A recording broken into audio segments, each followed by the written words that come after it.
तो आज मैं आपके लिए एप्पल डोनट्स बनाने वाली हूँ।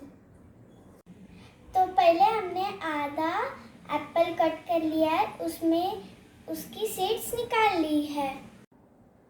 हमने अब इसके छिलके भी निकाल लिए।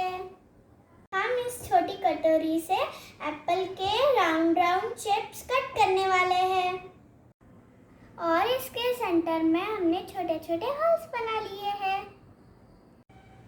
इसके ऊपर हम अब चॉकलेट सिरप का कोट करेंगे।